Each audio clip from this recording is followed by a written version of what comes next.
पाप की जंजले काबलों धाया जोरी मंगे दान वे लालो। धन गुरु नानक देव जी महाराज समाज दियां कुरीतियां दा जिक्र करते हैं, राजनीति दे जुल्म दा जिक्र करते हैं, धर्म दे पखंड दा ते रज के जिक्र करते हैं। धर्म दे जो जो कुछ पखंड हो गया सी उन्होंने कबूलन तो भी गुरु नानक ने इनकार कर दिता, मनण तो भी इनकार कर दिता। जैसे 9 साल दे बच्चे नो बेदियां दे यज्ञों पवित्र करांदे सन, इस्लाम दे 9 साल तो पहले पहले सुन्नत कर देंदे ने। कहते ने इस तो बाद बालग हो जाता है बच्चा, फिर वह धार्मिक संस्कार कबूल करन नूं राजी नहीं होंदा, उहदा मन राजी नहीं होंदा। उस तो पहले पहले संस्कार बना दो, दे दो। 9 साल दे बालक ने कह दिता मैं पहनागा जनेऊ, पर मेरा शरीर जद जले तो जनेऊ जले ना, मेरा शरीर मैला होवे तो जनेऊ मैला ना होवे। पहनागा, पहनाओ मैनू। मेरा शरीर जिस दिन टूटे ये जनेऊ टूटे ना, उस तो पहले टूटे ना। ब्राह्मण ने कहा मैला भी होवेगा, ये टूटेगा भी सही, ये जलेगा भी सही, फिर मैं नहीं पहनना, इनकार कर दिया। पहनागा, पहनाओ, जले भी ना, टूटे भी ना, तो मैला भी ना हो। ना हो टूटे ना मल लगे, ना हो जले ना जाए। ना टूटे ना मैला होवे, ना उन्होंने जलाया जा सके। पहनाओ मैनू ऐसा जनेऊ, मैं पहनना है। ब्राह्मण ने कहा ऐसा जनेऊ नहीं है, तो फिर इस तरह का जनेऊ पहनाना छड़, ये तो निकम्मा बंधन है। ब्राह्मण दे कोल पढ़न वास्ते बिठाया गोपाल पांदे को, लिख के दिता है ऊड़ा। हुण अगे होर अखर लिखने सन, ते गुरु नानक नूं कहण लगे उचारण करो ऊड़ा।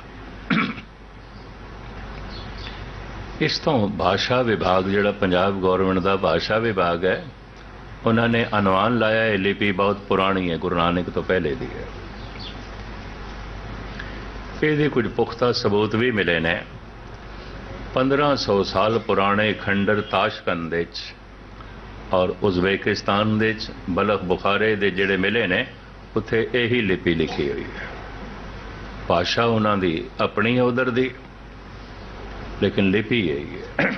इहदियां तस्वीरां दुबई दे एक सज्जण ने मैनू दिखाइयां, मैं मंगियां तो मैनू कहण लगा मैं तुहानू भेज देंगा। भेजियां उसने नहीं अजे तक, लेकिन वो किसी मैगजीन दे भी छपियां सन। ये लिपि किसी वक्त उस इलाके च आम से जिसनों अज असी उज़्बेकिस्तान कहते हैं, तुर्कमेनिस्तान कहते हैं, पर वो रशिया का थोड़ा जिहा इलाका। 52 अखरी जिहड़ी कबीर दी है, वो भी शुरू ऊड़े तो करता है। तो इस तो मैनू ख्याल आंदा है कि बनारस दे कबीर दे समय अज तो 600 650 साल पहले शायद ये लिपि सी। इस लिपि नूं लोकी अपनाते सन क्योंकि कबीर ने अपनाया। कबीर गल ऊड़े तो शुरू करता है। ओ अंकार आद में जाना, लिखिया रमेटे ताए न माना। खैर मुख्तसर जो है मैं अर्ज करा, महाराज पांदे नूं कहंदे अर्थ दसो। पांदा कहंदा नानक जी गल सुनो, तुसी मेरे कोल पढ़न वास्ते आए हो, पढ़ाने वास्ते नहीं। कल्ले ऊड़े दे कोई अर्थ नहीं आउंदे, 2-4 अक्षर मिलते ने, पूरा शब्द बनता है, फिर अर्थ आउंदे ने। कल्ले अखर दे कोई अर्थ नहीं आउंदे। तो ये ऊड़ा बेमैनी है, हाँ बेमैनी है। ये कोई अर्थ नहीं, हाँ कोई अर्थ नहीं। जे दे कोई अर्थ नहीं हो अखर मैं नहीं पढ़ना है, मैं नहीं पढ़ना। खड़े हो गए, बांह पकड़ ली पांदे ने। एक अखर का की मैना हो सकता है? महाराज उथे कहते संकेतक अर्थ हो सकते हैं। ਮਨੁੱਖ ਸੰਕੇਤਕ ਅਰਥ ਇੱਕ ਇੱਕ ਅੱਖਰ ਨਾਲ ਵੀ ਜੋੜ ਸਕਦਾ ਹੈ। ਜੈਸੇ UK, ਹੁਣ ਇਸ ਤੋਂ ਅਸੀਂ ਲੈ ਲੈਂਦੇ ਹਾਂ United Kingdom, USA, United state America, ਇਹਨੂੰ ਕਹਿੰਦੇ ਨੇ ਸੰਕੇਤਕ ਅਰਥ। ਇੱਕ ਅੱਖਰ ਕਿਸੇ ਪਾਸੇ ਦਾ ਸੰਕੇਤ ਤੇ ਕਰਦਾ ਹੈ ਨਾ। ਅੱਖਰਾਂ ਦੇ ਜੋੜ ਨਾਲ ਜਦ ਪੂਰਾ ਸ਼ਬਦ ਬਣੇ ਉਹ ਤੇ ਕਰਦਾ ਹੀ ਹੈ, ਪਰ ਇੱਕ ਅੱਖਰ ਤੋਂ ਵੀ ਚੰਗਾ ਸੰਕੇਤ ਲਿਆ ਜਾ ਸਕਦਾ ਹੈ, ਮਾੜਾ ਵੀ ਲੈ ਜਾ ਸਕਦਾ ਹੈ। ਇਸ ਵਾਸਤੇ ਆਖਿਆ ਗਿਆ ਅੱਖਰਾਂ ਦੀ ਠੀਕ ਵਰਤੋਂ ਹੋਵੇ ਤੇ ਅੱਖਰਾਂ ਤੋਂ ਇਸ਼ਾਰੇ ਸੰਕੇਤ ਸਹੀ ਲੈ ਜਾਣ, ਚੰਗੇ ਲੈ ਜਾਣ। ਇੱਕ ਅੱਖਰ ਵੀ ਕਿਸੇ ਦਿਸ਼ਾ ਦੀ ਤਰਫ ਸੂਚਨਾ ਤੇ ਕਰਦਾ ਹੈ। ਕੀ ਕਰਦਾ ਹੈ? ਗੋਪਾਲ ਨੇ ਮੰਨਣ ਤੋਂ ਇਨਕਾਰ ਕੀਤਾ। ਮਹਾਰਾਜ ਨੇ ਉੱਥੇ ਪੱਟੀ ਲਿਖੀ, ਆਸਾ ਮੱਲਾ ਪਹਿਲਾ, ਪੱਟੀ ਲਿਖੀ, ਧੰਨ ਗੁਰੂ ਗ੍ਰੰਥ ਸਾਹਿਬ ਦੇ ਵਿੱਚ ਦਰਜ ਹੈ, ਆਸਾ ਰਾਗ ਵਿੱਚ। ਇਸ ਪੱਟੀ ਨੂੰ ਪਾਂਦਾ ਪਕੜ ਗਏ, ਪੜ੍ਹ ਕੇ ਨਾ, ਫਿਰ ਗੁਰੂ ਨਾਨਕ ਦੇਵ ਜੀ ਮਹਾਰਾਜ ਨੂੰ ਕਹਿਣ ਲੱਗਾ, ਚਲੋ ਮੇਰੇ ਨਾਲ। ਚੱਲ ਪਏ ਸਤਿਗੁਰ, ਘਰ ਪਹੁੰਚ ਗਏ। ਪਿਤਾ ਕਲਿਆਣ ਦਾਸ ਨੂੰ ਗੋਪਾਲ ਪਾਂਦਾ ਕਹਿਣ ਲੱਗਾ, ਪਟਵਾਰੀ ਜੀ ਮੇਰੀ ਸੁਣੋ, ਇਸ ਬੱਚੇ ਤੋਂ ਤੁਸੀਂ ਕੁਝ ਪੜ੍ਹਨਾ ਹੈ ਤੇ ਪੜ੍ਹ ਲੈਣਾ। ਇਹਨੂੰ ਪੜ੍ਹਾਇਆ ਨਹੀਂ ਜਾ ਸਕਦਾ, ਇਹ ਰੱਬ ਤੋਂ ਹੀ ਪੜ੍ਹਿਆ ਹੋਇਆ ਹੈ, ਇਹ ਪ੍ਰਭੂ ਤੋਂ ਹੀ ਪੜ੍ਹਿਆ ਹੋਇਆ ਹੈ, ਇਹਦੇ ਪੂਰਬਲੇ ਸੰਸਕਾਰ ਨੇ। ਕਿਤੇ ਧੁਰ ਦਰਗਾਹੋਂ ਹੀ ਕੋਈ ਸੇਵਾ ਲੈ ਕੇ ਆਇਆ ਹੈ, ਇਸ ਤੋਂ ਤੁਸੀਂ ਵੀ ਕੁਝ ਪੜ੍ਹਨਾ ਹੈ ਤੇ ਪੜ੍ਹ ਲਓ। ਪਰ ਪਿਤਾ ਕਲਿਆਣ ਸਿੰਘ ਤੇ ਆਪਣੀ ਮਮਤਾ ਦੀ ਦ੍ਰਿਸ਼ਟੀ ਰੱਖਦੇ ਸਨ, ਪੁੱਤਰ ਹੈ। ਤਾਂ ਪਤਾ ਹੈ ਕਲਿਆਣ ਦਾਸ ਨੇ ਕੀ ਆਖਿਆ, ਪਾਂਦਾ ਜੀ ਤੁਸੀਂ ਵੀ ਇਹਦੇ ਚੱਕਰਾਂ 'ਚ ਆ ਗਏ। ਮੌਲਵੀ ਇਹਦੇ ਚੱਕਰਾਂ 'ਚ ਆ ਗਿਆ ਸੀ। ਮੌਲਵੀ ਕੋਲ ਸਤਿਗੁਰਾਂ ਨੂੰ ਬਿਠਾਇਆ ਸੀ ਫਾਰਸੀ ਪੜ੍ਹਨ ਵਾਸਤੇ। ਕਾਜ਼ੀ ਰੁਕਮਦੀਨ ਕੋਲ ਬਿਠਾਇਆ ਸੀ, ਕਾਜ਼ੀ ਜੀ ਫਾਰਸੀ ਪੜ੍ਹਾਓ। ਉੱਥੇ ਵੀ ਸਤਿਗੁਰ ਨੇ ਇਹੀ ਕੁਝ ਕਿਹਾ ਸੀ, ਅਲਫ ਦੇ ਅਰਥ ਦੱਸੋ ਤੇ ਪੜਾਂਗੇ, ਨਹੀਂ ਤੇ ਨਹੀਂ। ਇੱਥੇ ਵੀ ਕਹਿ ਦਿੱਤਾ, ਊੜੇ ਦੇ ਅਰਥ ਦੱਸੋਗੇ ਤੇ ਪੜਾਂਗੇ, ਨਹੀਂ ਤੇ ਨਹੀਂ। ਲੇਕਿਨ ਉਸ ਕਾਜ਼ੀ ਨਾਲੋਂ ਇਹ ਗੋਪਾਲ ਪਾਂਦਾ ਜ਼ਿਆਦਾ ਸਿਆਣਾ ਸੀ, ਅਨੁਭਵੀ ਸੀ। ਕਹਿਣ ਲੱਗਾ, ਪਟਵਾਰੀ ਜੀ ਇਸ ਤੋਂ ਕੁਝ ਪੜ੍ਹਨਾ ਹੈ ਤੇ ਪੜ੍ਹ ਲੈਣਾ, ਮੈਂ ਇਤਨਾ ਹੀ ਕਵਾਂਗਾ। ਇਸ ਤੋਂ ਕੁਝ ਸਿੱਖਣਾ ਹੈ ਤੇ ਸਿੱਖ ਲੈਣਾ, ਬਹੁਤ ਕੁਛ ਹੈ ਇਸ ਦੇ ਕੋਲ, ਬਹੁਤ ਕੁਛ ਹੈ। ਜੇ ਕੁਝ ਸਿੱਖਣਾ ਹੈ ਤੇ ਸਿੱਖ ਲੈਣਾ। ਲੇਕਿਨ ਮਮਤਾ ਦੀ ਦ੍ਰਿਸ਼ਟੀ, ਚਸ਼ਮਾ ਜੈਸਾ ਲਾਇਆ ਹੋਵੇ ਅਗਲਾ ਤੇ ਉਹੀ ਕੁਝ ਦਿਸਦਾ ਹੈ। ਮਮਤਾ ਦੀ ਦ੍ਰਿਸ਼ਟੀ ਨਾਲ ਨਾਨਕ ਕੇਵਲ ਪੁੱਤਰ ਦਿਖਾਈ ਦਿੰਦਾ ਹੈ, ਅਵਤਾਰ ਨਹੀਂ, ਗੁਰੂ ਨਹੀਂ। ਦ੍ਰਿਸ਼ਟੀ ਮਮਤਾ ਦੀ ਹੈ। ਕਾਲਾ ਚਸ਼ਮਾ ਲਾਇਆ ਹੋਵੇ ਸਭ ਕੁਝ ਕਾਲਾ ਦਿਖਾਈ ਦਿੰਦਾ, ਹਰਾ ਚਸ਼ਮਾ ਅੱਖਾਂ ਤੇ ਲਾਇਆ ਹੋਵੇ ਸਭ ਕੁਝ ਹਰਾ ਦਿਖਾਈ ਦਿੰਦਾ, ਲਾਲ ਚਸ਼ਮਾ ਲਾਇਆ ਹੋਵੇ ਤੇ ਸਭ ਕੁਝ ਲਾਲ ਦਿਖਾਈ ਦਿੰਦਾ ਹੈ। ਮਮਤਾ ਦਾ ਚਸ਼ਮਾ ਸੀ, ਅੱਖਾਂ ਤੇ ਲਾਇਆ ਹੋਇਆ। ਪਿਤਾ ਕਲਿਆਣ ਦਾਸ ਨੇ ਪੁੱਤਰ ਦਿਖਾਈ ਦਿੰਦਾ ਹੈ, ਗੁਰੂ ਨਹੀਂ ਦਿਖਾਈ ਦਿੰਦਾ, ਅਵਤਾਰ ਨਹੀਂ ਦਿਖਾਈ ਦਿੰਦਾ। ਹੁਣ ਮੈਂ ਅਰਜ਼ ਕਰਾਂ, ਇਹ ਜਿਹੜਾ ਸਰਗੁਣ ਸਰੀਰ ਹੈ ਸਾਡਾ ਅਸਤੋਲ, ਇਹਦੀ ਫਿਕਰ ਮਾਂ ਬਾਪ ਕਰਦੇ ਨੇ, ਸਮਾਜ ਕਰਦਾ ਹੈ, ਰਾਜਨੀਤੀ ਕਰਦੀ। ਸਹੀ ਰਾਜਨੀਤੀ ਜਿੱਥੇ ਹੁੰਦੀ ਹੈ ਉਹ ਫਿਕਰ ਕਰਦੀ ਹੈ ਚੋਰੀ ਨਾ ਹੋਵੇ, ਯਾਰੀ ਨਾ ਹੋਵੇ, ਕਤਲ ਫਿਤਨੇ ਫਸਾਦ ਨਾ ਹੋਣ, ਕੰਟਰੋਲ ਕਰਦਾ। ਮਨੁੱਖ ਦੇ ਉੱਤੇ ਬੰਧਨ ਚਾਹੀਦਾ ਹੈ। ਫਿਰ ਧਾਰਮਿਕ ਵਿਦਵਾਨ ਇੰਜ ਕਹਿੰਦੇ ਨੇ, ਬੰਧਨ ਦਾ ਮਾਰਿਆ ਹੋਇਆ ਮਨੁੱਖ ਮਨੁੱਖ ਹੈ, ਨਹੀਂ ਤੇ ਮਨੁੱਖ ਨੂੰ ਪਸ਼ੂ ਹੁੰਦਿਆਂ ਦੇਰ ਨਹੀਂ ਲੱਗੇਗੀ। ਅਗਰ ਇਹ ਕਾਨੂੰਨ ਦਾ ਬੰਧਨ ਹਟਾ ਦਈਏ ਤਾਂ ਪਸ਼ੂ ਵੀ ਇਤਨੇ ਪਸ਼ੂ ਨਹੀਂ ਹੁੰਦੇ ਜਿਤਨਾ ਮਨੁੱਖ ਪਸ਼ੂ ਹੋ ਸਕਦਾ ਹੈ, ਜਿਤਨਾ ਮਨੁੱਖ ਅਨਰਥ ਕਰ ਸਕਦਾ ਹੈ। ਤਾਂ ਕੁਝ ਕਾਨੂੰਨ ਦੇ ਬੰਧਨ ਨੇ, ਕੁਝ ਸਮਾਜ ਦੇ ਬੰਧਨ ਨੇ, ਕੁਝ ਮਾਂ ਬਾਪ ਦੀ ਸਿੱਖਿਆ ਤੇ ਦੀਕਸ਼ਾ। ਸਰਗੁਣ ਸਰੂਪ ਦੀ ਇਸ ਤਨ ਦੀ ਉਹ ਫਿਕਰ ਕਰਦੇ ਨੇ, ਮਨ ਦੀ ਫਿਕਰ ਅਵਤਾਰ ਕਰਦੇ ਨੇ, ਗੁਰੂ ਪੀਰ ਪੈਗੰਬਰ ਕਰਦੇ ਨੇ, ਉਹ ਇਸੇ ਵਾਸਤੇ ਆਉਂਦੇ ਨੇ। वो तन की इतनी फिक्र नहीं करते, मन की। राजनीति तो यह कोशिश करती है मनुख के हथ चोरी ना करन, मनुख के हथ बुरा ना करन, कतल ना करन, दुराचार ना करन, मनुख के हथ चोरी ना करन, किसी के धन तक ना पहुंचन, मनुख का यह तन बुरा ना करे। पर अवतार की कोशिश है मनुख का मन बुरा ना सोचे।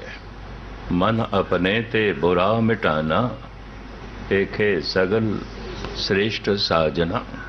अवतार की ये कोशिश होंगी। बुरी कृत पहले बुरी सोचनी आती है, बुरी करनी पहले बुरी सोचनी आती है, बुरी कृत पहले बुरी नीयत आती है। अवतार कोशिश करता है नीयत ठीक होवे, कृत आपे ही ठीक हो जाएगी। सोचनी ठीक होवे, करनी आपे ही ठीक हो जाएगी। कानून फिक्र करता है सोचनी दी नहीं, करनी ठीक होनी चाहिए, कृत ठीक होनी चाहिए। तो कृत ते बथेरे बंदे ठीक पे करते हैं, बिल्कुल ठीक पे करते, न चोरी करते, न यारी करते, न कतल करते हैं। पर मैं अर्ज करा, मन दे तल ते कतल भी करी जा रहे हैं, दुराचार भी करी जा रहे हैं, चोरी भी करी जा रहे हैं, क्योंकि कानून समाज इसकी फिक्र नहीं करता। ते माँ बाप भी फिक्र नहीं कर सकते, क्योंकि माँ बाप की भी मन तक ते पहुंच कोई नहीं ना। गुरु पैगंबर मन की फिक्र करते हैं, सूक्ष्म शरीर की फिक्र करते हैं। ये मन आत्मा की तरफ झुके, जो परमात्मा की अंश है, निरा शरीर की तरफ नहीं। हुणे मैं अर्ज की सी, शरीर मैल है। जितना मन शरीर दे विच ही रहेगा उतना ही मैला होंदा जाएगा, क्योंकि शरीर मैल है। तन इतना मैल है, महाराज कहते हैं अन्न देवता, पानी देवता, बैसंतर देवता, लोण, इन्हां सारे देवतियां नूं मिला के फिर पंजवां देवता ग्यो। शरीर की इहदे च भी लोड़ है। चिकनाई बिल्कुल खत्म हो जाए शरीर दे तां भी मनुख नहीं रह सकता। खलड़ी खुश्क हो जाएगी, चमड़ी रोग हो जाएंगे, जिंदा रहना औखा हो जाएगा। घ्यो दी भी अपनी लोड़ है। जिंदगी का दीपक जो जला के रखते हैं महाराज, उन्होंने देवता कहते हैं, घ्यो नूं भी देवता कहते पे ने, लूण नूं भी, अन्न नूं भी, पानी नूं भी ते अगन नूं भी। अन्न देवता, पानी देवता, बैसंतर देवता, लूण, पंजवा पाया घृत तां होआ पाक पवित्र। पाक कहते हैं भोजन नूं, पवित्र भोजन बन गया। संस्कृत दे च पाक, पाकशाला, रसोई घर, पाक भोजन, तां पवित्र भोजन बन गया। पापी सौ तन गड्ढिया, इस अपवित्र तन दे अंदर पाया गया, खादा गया। पापी सौ तन गड्ढिया, थुक्कां पईयां तित, सारे ही देवते भ्रष्ट हो गए। लूण भी, घ्यो भी, पानी भी, अन्न भी, सब भ्रष्ट हो गए। सब की बन गए? मैल बन गए, मैल बन गए, मल बन गए। शरीर इतना मैला है, देवतियां तक नूं भ्रष्ट कर देंदा। ते मन नूं रहण देगा निर्मल, जिहदा मन हर वक्त तन दे नाल ही उलझिया रहे।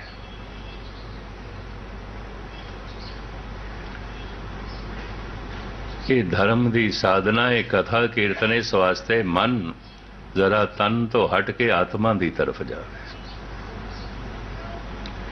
जिवें घड़ी का तुसी पेंडलूम देखिया होना, हुण ते अजकल सिलसिला खत्म हो गया। पेंडलूम सज्जे खब्बे इंज घुमदा,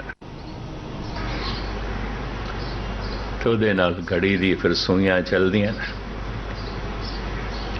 मन भी इस तरह ही है, सज्जे खब्बे, कदी तन की तरफ, फिर आत्मा की तरफ, तन की तरफ, आत्मा की तरफ।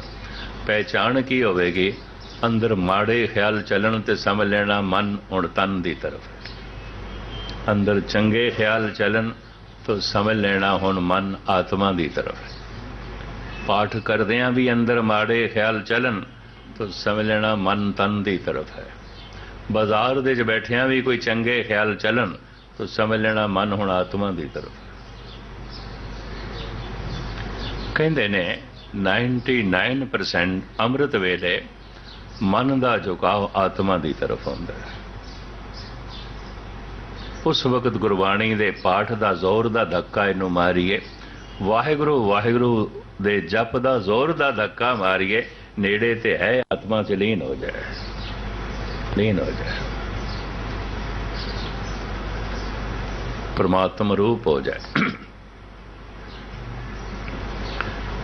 पर उस समय मनुख सुता रह जाता है, कुछ करता नहीं है। उस समय की बड़ी बरकत। महाराज कहते हैं हर धन अमृत वेले वत्ते का बीजिया, भगत खाए खर्च रहे निखुटे नाय। गुरु रामदास जी महाराज, बड़ी बरकत है, बड़ी बरकत है। और इतनी बरकत है दिन दिन चढ़े सवाया, नानक होत ना घाट। रोज रोज रस वधेगा। इको ही रस है नाम दा जो घटदा ते नहीं, एक एक छिन दे च वधदा है, वधदा है, बाकी घटदे ने।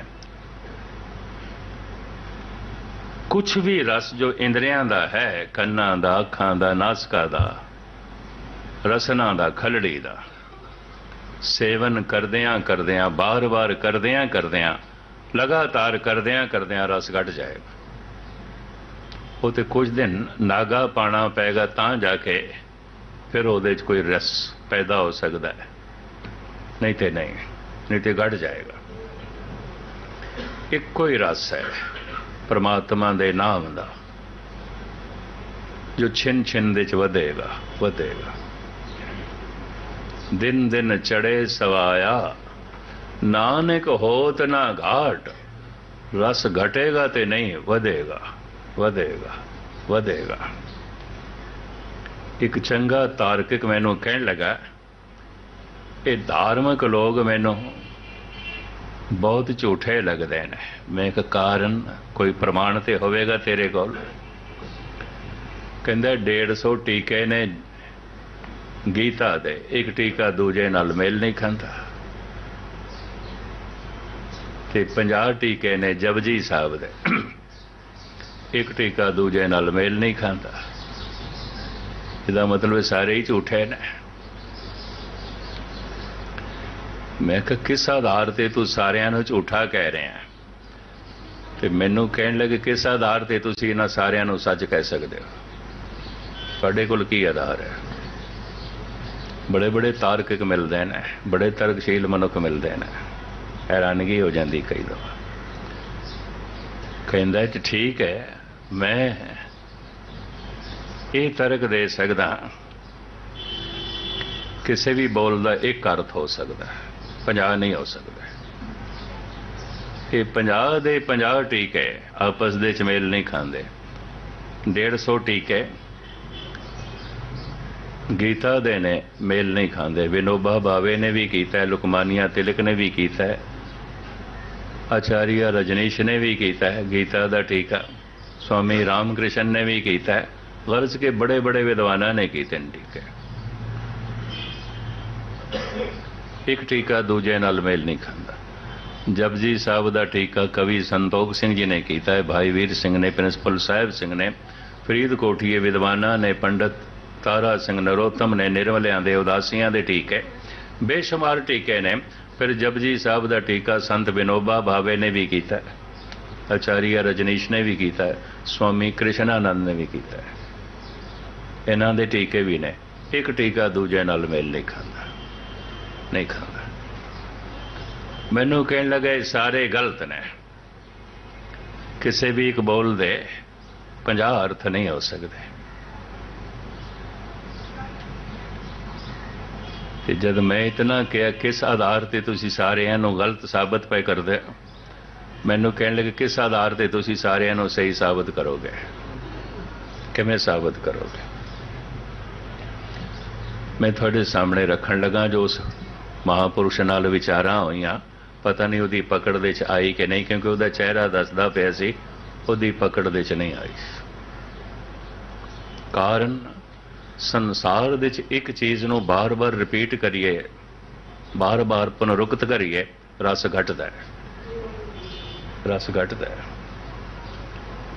एक कोई परमात्मा का नाम है, जितना रिपीट करिए रस वधदा है, अगर मन जुड़ जाए तो रस वधदा है। दिन दिन चढ़े सवाया नानक होत ना घाट। मैं एक गल इस तरह है, इन्हां सारियां कोल सागर दा ही पानी है, जपजी साहब दा ही टीका है। सारियां कोल सागर दा जल है, पर कोई गागर दे च भर के लिया है, कोई छोटी जिहा बाल्टी भर के ले आया, कोई लोटा भर के ले आया, कोई गिलास भर के ले आया, कोई कौली भर के ले आया। भांडे छोटे वड्डे हो सकते ने, सारियां दे पानी सागर दा ही है, सारियां दे जल सागर दा ही है। और भांडियां नूं छोटा वड्डा कह सकते हैं, सारे ही अर्थ ठीक ने, क्योंकि सारियां कोल पानी सागर दा ही है। और इन्हां सारे भांडियां दे जो पानी दा स्वाद है वो इको ही है, भांडे अलग अलग ने, भांडे छोटे वड्डे ने। उस आधार ते सानू ये सब कुछ भिन्न भिन्न दिखाई देंदा है। ते दूजा मैं अर्ज करा, जो मैं उसनों समझाया, जिस दिन थोड़ी सुरत जुड़ गई ना नाम दे च, फिर एक लोभ वधेगा, होर जप लईए, होर जप लईए, होर जप लईए। जैसे भगत कबीर कहते माधो जल की प्यास न जाए। हे माधो, हे प्रभु, तेरे नाम जल दी प्यास ते जांदी नहीं, पींदे प्यास होर वधदी है। एक एक घुट पानी दा अंदर जाएगा, प्यास घटदी जाएगी, आखिरी घुट दे चो प्यास नहीं रहेगी। एक एक भोजन दी बुरकी दे नाल भुख घटदी जाएगी, भुख घटदी जाएगी तो स्वाद भी घटदा जाएगा, क्योंकि रुपए कामे दोस्ती भुखे साधे गण। भुख दा ते स्वाद दा गंढ है, भुख घटदी गई स्वाद भी घटदा जाएगा, आखिरी बुरकी च भुख नहीं रहिंदी। पर परमात्मा दा नाम ऐसा है, जपदियां रस मिलदा है, नाल प्यास वधदी है। भजन नाल महारस वधदा है, नाले भुख भी वधदी है। आखिरी दम तक भुख वधदी रहिंदी है, और आखिरी दम तक रस भी वधदा रहिंदा है। आखिरी दम तक प्यास वधदी जांदी है, आखिरी दम तक महारस भी वधदा जा रहा। धन गुरु अर्जन देव जी महाराज ते कहंदे ने, हे प्रभु, मैं तेरा नाम बहुत सुनना चाहना, बड़ा रस है, पर करा कि तू सिर्फ 2 कन दिते ने, तो फिर कितने कन चाहिए ने? पता है गुरु अर्जन देव जी महाराज की कहते ने, कोट करन दीजे प्रभु स्वामी, हर जस सुनिए अबनासी राम। सिर्फ 2 कन दिते ने, तो मैनू करोड़ा कन दे, जिथे जिथे तेरी सिफतो सलाह हो रही है मैं सुना। बड़ा रस है, बड़ा रस है। फिर उसे लंबे चौड़े शब्द च कहा, एक कोई जबान दिती है तो की करा, रस दा सागर है ते प्याला निका जिहा। तू करोड़ा रसना मैनू दे, ताकि मैं जपा करोड़ा प्याले भर भर के पिया। प्यास वधदी है, मनुख नूं अपनी जबान छोटी महसूस होंदी है। रस वधदा है, मनुख नूं अपने कन थोड़े दिखाई देंदे, होर प्याले चाहिए ने, होर भांडे चाहिए ने, होर भर लवां, होर भर लवां, होर भर लवां। कारण रस वधदा है, मरदे दम तक रस वधदा है। कारण परमात्मा असीम है, उहदा रस भी असीम है। अगर रस की सीमा है तो फिर परमात्मा असीम नहीं है। पदार्थ की सीमा है, परमात्मा की सीमा नहीं है।